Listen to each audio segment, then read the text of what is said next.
Hello friends, it's Dave here from SaveDex. So, Super Mario 3D World plus Bowser's Fury has been released on Nintendo Switch, and it has become the 7th game of the year that I have beaten in my quest to break my backlog. In this video I will be talking exclusively about Bowser's Fury, as it deserves its own video.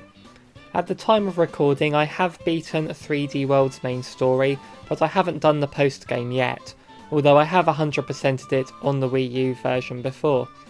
I am counting 3D World plus Bowser's Fury as one game, so although they are both getting their own videos from me, 3D World will not be counted as an extra game I've beaten this year.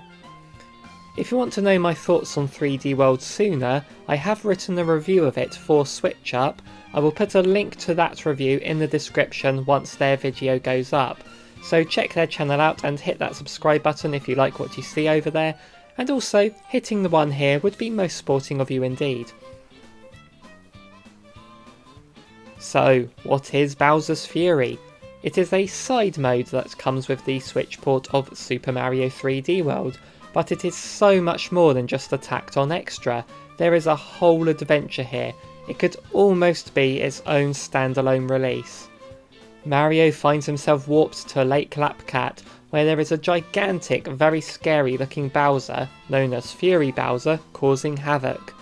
When things calm down, Bowser Jr. explains to Mario through paintings that Bowser has been corrupted and turned into the monstrosity we all witnessed. Mario, being the jolly spiffing chap that he is, agrees to help Bowser Jr. restore Bowser to his usual kind self. So an unlikely partnership is formed and Bowser Jr. becomes your companion for this adventure. This mode is like 3D World, Odyssey and Sunshine rolled into one, and it works really well. Lake Lapcat is a huge area filled with many islands. Scattered around these islands are cat shines, which are this game's stars, moons or, shines that you typically see in 3D Mario games. There are several named areas. Entering the archway will tell you which shine is the next to collect. Your first is usually located by reaching the end of the area, but then the others are found by completing different tasks. Some will have you find a key to a cage, there'll be timed platforming challenges, fights with mini-bosses including a Shadow Luigi, and several others. One type that crops up in each area is finding 5 cat shine shards. Collecting all 5 of them turns them into a real shine. I already said before that I loved that idea, and Odyssey should have implemented that more, making the lesser tasks give you a secondary collectible instead of getting a power moon for everything. Why are we collecting these cat shines, I hear you ask? Well, at certain intervals, Fury Bowser will awaken, and everything turns from being bright and sunny with cheery music to dark and stormy with more intense music. Great use of prophetic fallacy there, guys. When Fury Bowser is up and about, you are constantly being attacked by him, so all you can do is wait him out. Or you can collect a cat shine to make him retreat, which reminds me of Chernobog in Fantasia when the light hits him. Or if you take a death, it restarts in the daytime again. So how do we stop Fury Bowser? Well, once you have collected enough cat shines, the Sphinx in that area will open up and give you a Giga Bell, which turns you into Giga Cat Mario, and then the battle is on. When you defeat Fury Bowser, the next area opens up and there'll be a new total of shines required before the next battle is available. Rinse and repeat until the game is over. The battles with Fury Bowser are a lot of fun. He has a health bar above him which can be slowly drained through attacking him, but you can also attack his weak point for massive damage. Can you believe it's been nearly 15 years since that meme started? It's all too common in Mario games to have to simply wait around for a weak point to be exposed, but there are several ways you can make him expose it sooner, which makes the battle feel more action oriented. When you unlock new islands, you ride Plessy to travel to them, which is a lot of fun to speed around the water and on land with completely free movement, because in 3D World you always rode her on a linear path. Speaking of the free movement, you also have a free roaming camera here. The controls are the same as in 3D World, you still have the run button, ground pound and wall jumping. For a sandbox Mario game it feels weird not to have the backflip or triple jump, but the world is designed around the restrictions of 3D World's controls, and they do translate very well into this open world. Each island is laid out like an obstacle course that can also make use of the different power-ups. The cat suit for climbing walls and pouncing works so well here, the tanuki suit for a slower descent, the boomerang flower, well, I didn't really use it that much.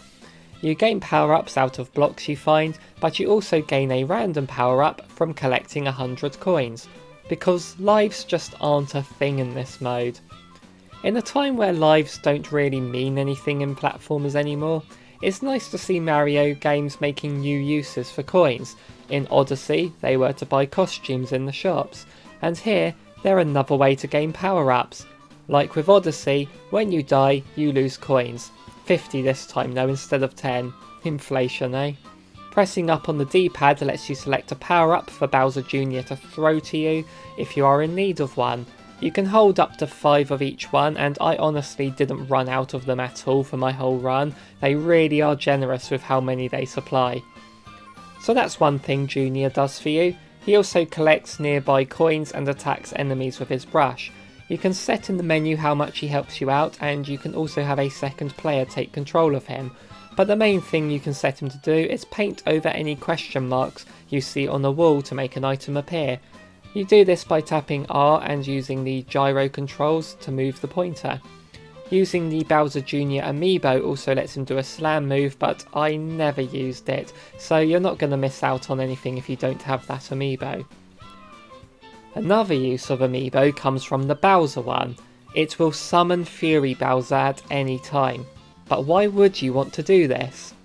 Well, as I said, he just appears periodically, and when you have enough shines to get the next Giga Bell to fight him again, you have to wait around for him to wake up, which can take a while. Not only that, but there are also these special Fury blocks that only Fury Bowser can destroy, usually hiding a shine between them, so you'll need him to be awake for those. I used the Bowser Amiibo a lot playing this game, and it was incredibly useful. Honestly, I think it's the best use of an Amiibo I've ever seen. It streamlines the game enough to make a difference, but not so much that people without it will have a bad time. Graphically, this looks absolutely gorgeous. For a start, everything is a cat. They really took that cat theme from 3D World and ran away with it. Secondly, even though this is all set in one place, there is a fair bit of variety.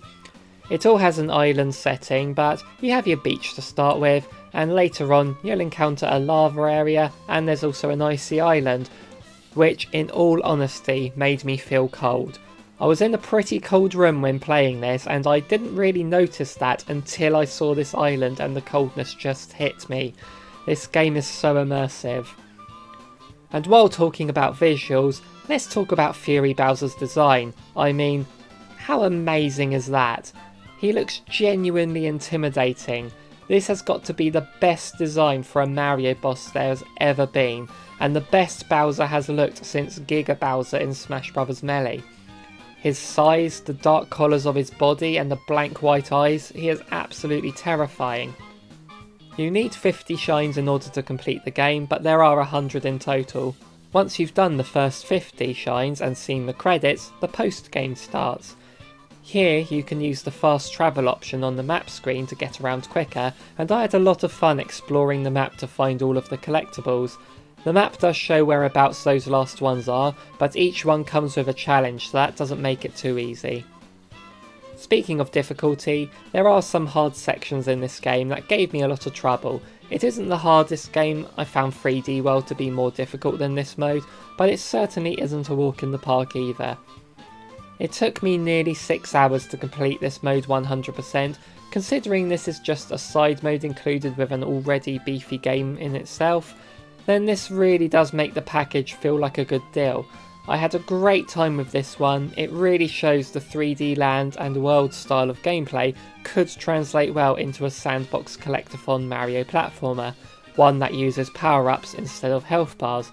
I've been wanting to see that since Mario 64, and now we finally have it, and hopefully, like with Captain Toad, this will get a bigger, grander sequel in the future. So thank you so much for watching this video everyone. What do you think of this mode, and have you played 3D World? Let me know in the comments down below. Make sure you check out the review on SwitchUp's channel, and make sure you're subscribed here as a 3D World video will be coming in the future. So thank you so much for watching again everyone. See you in the next one.